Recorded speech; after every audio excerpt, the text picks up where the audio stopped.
An untrue version of history has been passed to generations.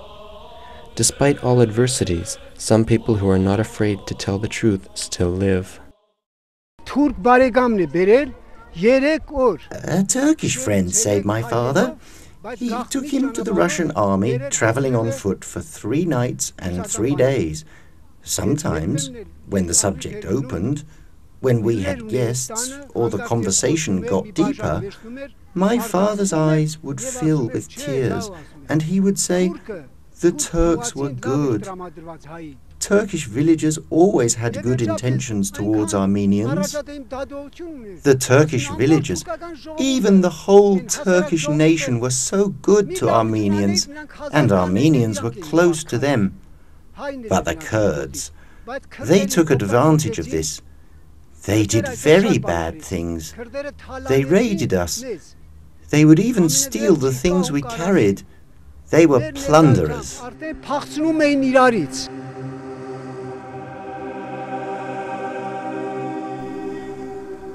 An Armenian who saw the truth himself tells about the Turks and immigration years. But there is another truth, the murders committed by those who claim to have been subjected to genocide. Blood and tears remained from the assassinations conducted by Armenian terrorists against Turkish government officials and innocent Turkish citizens in many places of the world. Danish Tunalagil, Turkish ambassador in Vienna, was only one of those killed by Armenian terrorists. Burada da Ermeni dostlarım var. Hepsi benim başlarını önüne yiyorlar benim karşıma. I have Armenian friends as well here. They all lower their heads in front of me. It's because they're guilty. It's not something they want. They're sad and they're grieving. In fact, this Asalla is making a mistake. They're harming their own country, not especially us. They're sowing discord. They don't want us to get along, to be friends. This means they're not real Armenians. I believe so. I don't feel hatred against Armenians. That was another group. For me, Armenians are different. Asalla is different. Asalla is something else. Asala ayrı bence. Asala başka bir şey. A Turkish woman whose diplomat husband was killed by Asala says it would be wrong to identify Armenians with terrorists. She says Armenians and Turks are friends. On the other hand, an Armenian scientist, If somebody shot my brother and killed him, I wouldn't even go to court. I wouldn't tell anyone. If I had a gun in my hand, I would immediately kill the murderer.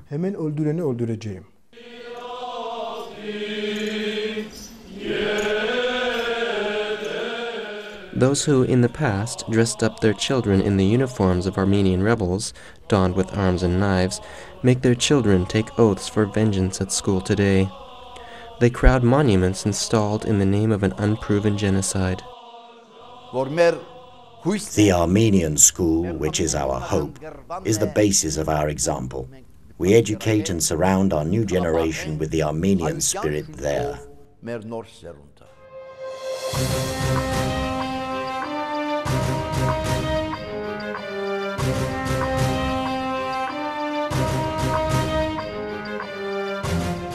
In Armenia and Armenian schools outside Turkey, young hearts are made to take vengeance oaths. Some of my Armenian friends during our dialogues told me about how from age 2, as they're growing up and they're developing their individual identities, they're also told that their identities are dependent on how they are different from the Turks and how they are victimized by the Turks. So that their personal developmental identity and this identity's relationship with the other become almost a normal thing for them. Thus, when such a person becomes an adult, he or she almost psychologically is obliged to be preoccupied with this type of identity. The whole world is talking about the clash of religions and civilizations along with terrorism which have turned into a global threat today. Were religion or sects influential over incidents in the past as well?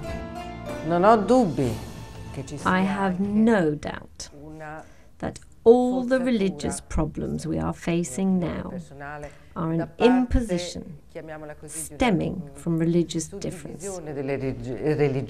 Biz daha çok 1800 I believe missionaries played a great role.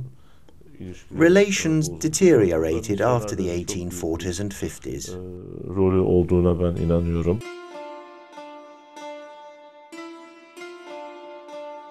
Armenians compare their allegations with the Jewish genocide. How does that fit into international law? How do Jews who lived the genocide evaluate the Armenian issue?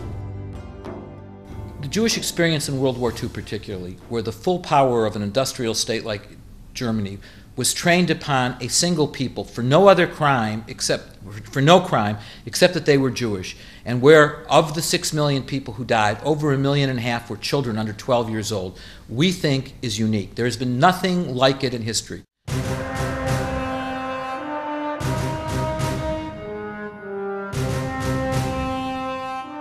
Today, Armenians who try to identify their situation with Jews seem to forget the murders conducted by their ancestors against the Jews.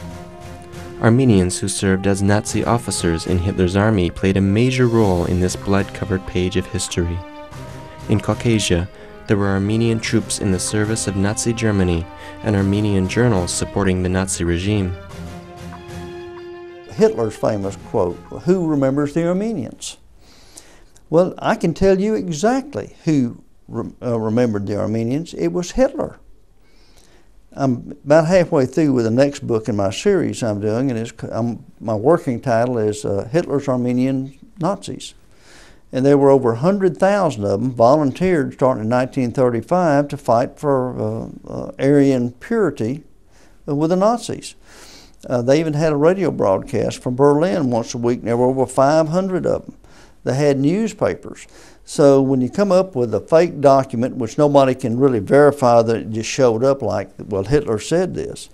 Well, Hitler also remembered the Armenians, and when he proclaimed them in 1943 to be Aryan pure, just like the Germans would, and it was the Armenians who lobbied Hitler to declare them to be Aryan pure. And when you look at Armenia today, it is Aryan pure. It's over 95% pure Armenian.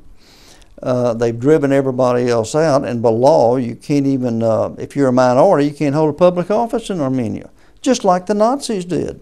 So they, got to know their partners in crime well during those from 1935 to 1945 for 10 years, and they're practicing it today.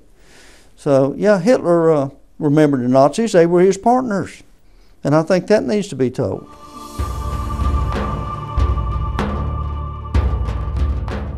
The genocide allegations are used as the philosophical foundation for the establishment of a greater Armenia, much spoken of by Armenians.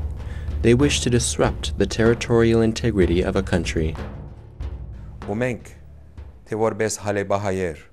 As both Armenians from Aleppo and as Armenians gathered from Mardin, Marash, Kozan, Malatya and Sivas, we all believe that Silesia is our homeland, and we claim those houses as our fair legacy.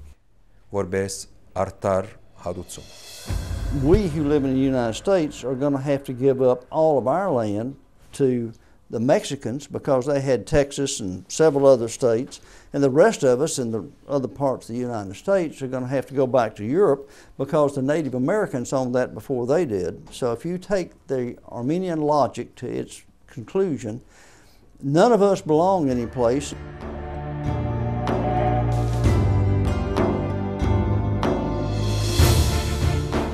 That some Armenians want to establish a greater Armenia on Turkish territory is against international law and national sovereignty rights. The Kars Agreement is a legacy from the Soviet Union. Therefore, as a successor state, Armenia should have adopted the agreement. However, Armenia remains silent on the issue. She does not adopt the agreement.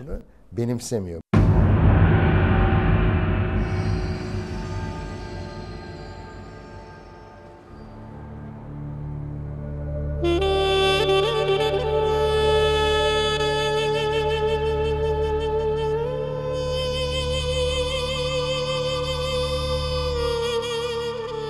various parts of Anatolia, there are mass graves belonging to Turks. Scientists witness today the results of massacres conducted by Armenians in Hakmehmet village in Iğdır. In particolare c'era un villaggio, il villaggio di Hakmehmet. There was one village especially, Hakmehmet village. I went to that village.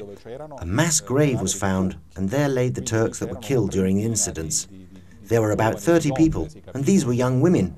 We could tell from their clothes. Sono stati massacrati durante questa questione. He had his 21 or 22-year-old son with him. The Armenians said, "Let's slay your son as a sacrifice to God for you." They said that.